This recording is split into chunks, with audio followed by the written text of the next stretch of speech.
नमस्कार. श्री स्वामी समर्थ.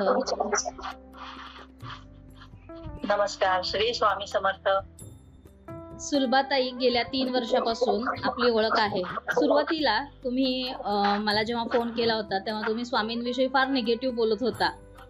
तर त्याविषयी थोडंसं सांगावं. काय एवढा तुम्हाला स्वामींविषयी राग होता किंवा काय अशी घटना घडली की ज्याच्यामुळे तुम्हाला स्वामींविषयी एवढा तिरस्कार किंवा राग खूप होता? तुमच्या बोलण्यामध्ये तो तीव्रता मला जाणवत होती आणि 3 वर्षामध्ये काय काय बदल झाला आहे ते मला नक्की ऐकायला आवडेल. नमस्कार. नमस्कार. स्वामींविषयी तिरस्कार किंवा स्वामींविषयी मला काहीच माहित नव्हतं. कारण स्वामी म्हणजे काय, हे बुवाबाजी करणारे असतात त्यांना स्वामी म्हणतात. पण स्वामींविषयी तिरस्कार म्हणजे काय, आपल्या समोर एवढी संकट वाटलेली आहे आणि स्वामी पाठीमागे. पण आजच्या कंडिशनला आज मी एवढी स्वामीमय झाली, स्वामींनी करून घेतलेलं आहे.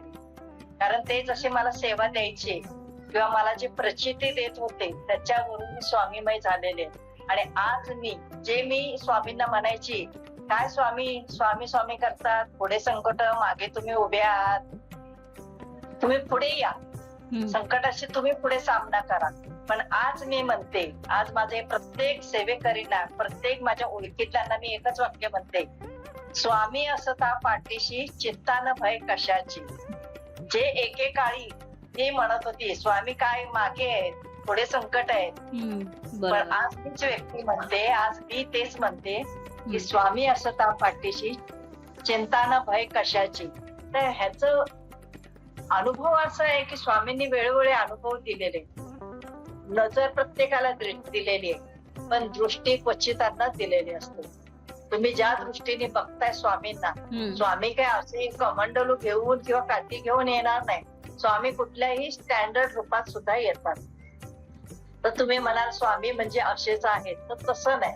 स्वामी कोणत्याही रूपातून येऊन आपल्याला मार्गदर्शन करतात, मार्गदर्शक होतात.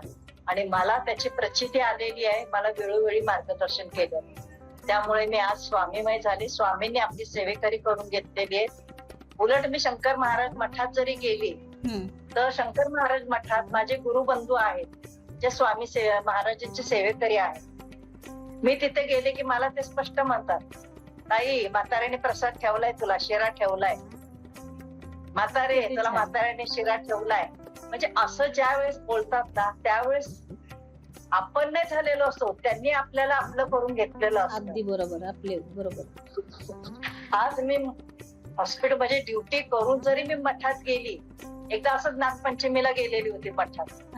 तर पेशंट भरपूर असतात, आपण पेशंट लोकांना एवढं लक्षात ठेवत नाही, पण ती लोक ही सिस्टर आहे म्हणून लक्षात ठेवतात. तर त्या एका लेडीजने मला विचारलं, सिस्टर तुम्ही इथे कुठे? तर म्हटलं माहेर आहे माझं इथे. तर हो का, दणकवडीत आहे का? म्हटलं हे काय, हे माहेरच आहे माझं, माझे बाबा बसलेच नाही तिथे, माझी आई आहे तिथे. बरोबर. पंचमीला माहेरी बोलवलंय मला फुगड्या खेळायला. असं त्या नुसत्या माझे बोलून बघतच होत्या माझ्याकडे, असं काय बोलतात. आणि तुम्हाला खरंच सांगतो ताई, तुम्हालाही भरपूर अनुभव आलेले आहेत, भरपूर प्रचिती आलेली आहे. पण मी तर म्हणते स्वामींना शहाणी लोक लागत नाही, वेडी लोक लागतात. महाराजांनाही तसंच, महाराज जवळ येऊनच देत नाही, नाही तर सगळं गेटच्या बाहेरच. त्यांना वेडी लागतात माणसं, कारण वेड्यांची दुनिया आहे. महाराज आम्हाला वेड्यासारखे, आम्ही प्रेम करतो आणि वेड लावून घेतात ते स्वतः. अगदी. आणि एक दुसरा प्रश्न असा विचारायचा होता की तुम्ही असंख्य आतापर्यंत पारायण केलेली आहेत. तुम्ही मला नेहमी सांगायचं, ताई मी असं केलं, ताई तसं केलं. त्यात तुम्हाला काय अनुभव आले? महाराजांनी पारायण करून घेतलं. लॉकडाऊन मध्ये आपल्याला एवढा वेळ दिलेला होता.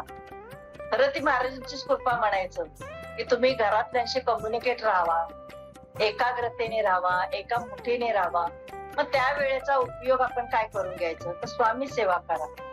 मग त्या सेवेमध्ये मी गुरुचरित्र पारायण केलं. मला माहित नव्हतं, पण एक असंच वाटलं गुरुचरित्र पारायण करावं. मग त्यावेळेस मी आदेश घेतला तर महाराजांचा, हे तुम्ही करून घेताय, माझी काय तयारी नाही एवढी करायची, पण जेवढी माझ्याच्याने होईल तेवढे मी प्रयत्न करते. बरोबर. पण त्याला सार्थकी लावायचं काम तुमचं आहे. मग केलं मी ते पारायण केलं. कारण आमच्यात पण थोडी माझी मुलगी आहे तर ती खूप अशी विक्षिप्त म्हणजे ती हायपर व्हायची लगेच. तिला आरे बोलेपर्यंत कारे बोलायचा. हा, म्हणजे हा, अशी हा. थोडक्यात ती ह्या सगळ्या बाबतीत निगेटिव्ह होती आणि चिडचिड. आणि ऍक्च्युली तिचं कारण पण तसं आहे, कारण तिचे पहिले मिस्टर एक्सपायर झाले, त्यामुळे तिची थोडी निगेटिव्ह माइंडसेट झालेली होती. ज्या वयात मुलीला नवरा हवा असतो त्यावेळेस तिचे मिस्टर एक्सपायर झाल्यामुळे ती थोडी नर्वसच होती. मग तिला हे असं काय सांगितलं, जरा साधनेला बस, ते तुझी तू बस, मला काय ते करू नकोस. पण ती कष्ट करायची, मेहनत करायची, जॉब करायची. प्लस तिला एक मुलगा आहे. स्वामी कृपेने असं झालं, जे काय प्रसंग तिच्यावर पण येत होते, पण एक ठीक आहे, माझ्या मायेच्या पंखाखाली किती दिवस तू राहणार, शेवटी कुठेतरी तुला तुझाही मार्ग बघायला पाहिजे. तिच्यासाठी मी स्थळ बघत होती.